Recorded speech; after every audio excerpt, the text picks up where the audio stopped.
आज हम standard costing के अंदर मटेरियल वराइंस को देखेंगे, क्योंकि स्टैंडर्ड कॉस्टिंग में 3 पार्ट होते हैं। एक तो मटेरियल वराइंस होता है, दूसरा लेबर वराइंस होता है और तीसरा ओवरहेड वराइंस होता है। लेकिन इसमें हम लोगों को सिलेबस में अभी मटेरियल वराइंस और लेबर वराइंस दिए हैं। हम एक एक करके इसके फार्मूलों को देखेंगे, क्योंकि टॉपिक बहुत वास्ट है और फार्मूले बहुत ज़्यादा है। तो हम इसे एकदम बेसिक से अगर समझ के लेंगे तो हम लोगों को ये ज़्यादा क्लियर होगा। वराइंस का मतलब आप जानते हो कि डिफरेंस का आना। कई बार क्या होता है कि प्रोडक्शन करते समय हम लोगों को एक्चुअल में हमारा स्टैंडर्ड हमने डिसाइड किया हुआ रहता है कि हमको इस तरीके से इतनी क्वांटिटी तैयार करना है और ये प्राइस से हमारा परचेसिंग रहेगा।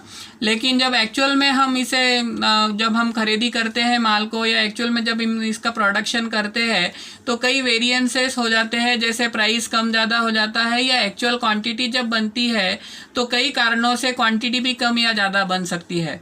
तो इन कारणों को हम अलग अलग माध्यमों से इस वराइंस के टॉपिक में ढूंढने की कोशिश करते हैं और उस पर नियंत्रण पाने की कोशिश करते हैं।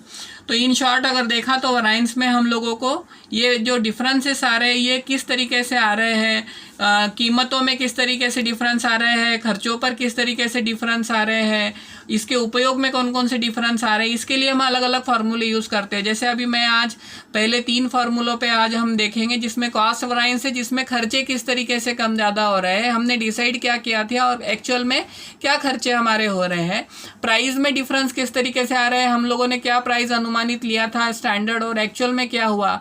और उसी तरीके से यूजेस वराइंस में हम देखेंगे कि हमारी जो क्वांटिटी हमने डिसाइड की थी उससे एक्चुअल क्वांटिटी में क्या डिफरेंस आया है। तो ये तीनों ही फॉर्मूले और उसका वेरिफिकेशन आज हम देखेंगे।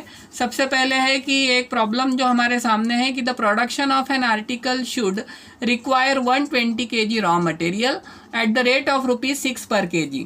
एक प्रोडक्शन करना है हमें किसी आर्टिकल या वस्तु का, जिसमें हमने स्टैंडर्ड क्वांटिटी देखा है 120 kg और इसका स्टैंडर्ड प्राइस जो है हमारा 6 रुपये, ये हमने डिसाइड कर रखा है पहले से। On completion it was found that 110 kg of raw material costing at the rate of 7 पर kg वाज यूज्ड। जब हमने इसका एक्चुअल प्रोडक्शन किया तो इसका 110 kg यहाँ पर यूज़ हुआ और साथ में ही 7 रुपये हमें इसका एक्चुअल प्राइस पड़ा। अब इसके आधार पर हमें calculate cost price and uses वराइंस हमें कैलकुलेट करने हैं। तो सबसे पहले हमने SQSP standard quantity, standard price, actual quantity और एक्चुअल प्राइस इस पे से लिख लिया है। पहला फार्मूला है मटेरियल कॉस्ट वराइंस, खर्चों के लिए हम कितना डिफरेंसेस पड़ा ये देखने के लिए। इसका फार्मूला है SP into SQ minus AP into AQ। तो SP है हमारे पास में 6 रुपये, SQ है हमारे पास 120 माइनस AP है हमारे पास में 7 रुपये और ये है हमारे पास में 110। अब हम ये आगे सॉल्व करेंगे, यहाँ पर होंगे 720 माइनस 770। अब आप देखोगे कि 720 माइनस 770 माइनस में आंसर आ रहा है 50। जो कॉस्ट है हमारी ये एडवर्स हो गई है, मतलब यहाँ पर हम लोगों को कॉस्ट ज़्यादा लग गया है। इसके बाद में हम इसको प्राइस वराइंस से कीमतों में क्या डिफरेंस हुआ है, हमारा स्टैंडर्ड प्राइस था 6 रुपये, एक्चुअल प्राइस आया 7 रुपये और एक्चुअल क्वांटिटी हमारी हुई 110 kg।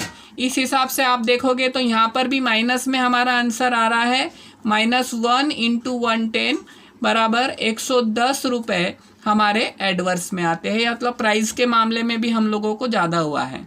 इसके बाद में इसका यूजेस हम देखेंगे कि हमने कितनी क्वांटिटी डिसाइड की थी और एक्चुअल में कितनी हुई है।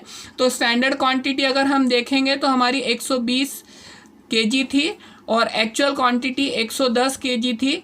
इसको हम स्टैंडर्ड प्राइस से अगर देखेंगे तो 6 रुपये हमारा डिसाइड किया हुआ था। 10 यूनिट 10 kg का हमारा यहाँ पे डिफरेंस रहा है और 6 रुपये के हिसाब से 60 रुपीज़ यहाँ पर फेवरेबल आए हैं, क्योंकि यहाँ पर माइनस में हमारा आंसर नहीं आया है। अब हमको देखना है वेरिफिकेशन। मटेरियल कॉस्ट वराइंस जो है हमारा ये है हमारा 50, मटेरियल प्राइस वराइंस है हमारा 110 एडवर्स, ये है हमारा 110 एडवर्स और ये है 50 एडवर्स, प्लस इसमें करेंगे हम यूजेस वराइंस 60 फेवरेबल।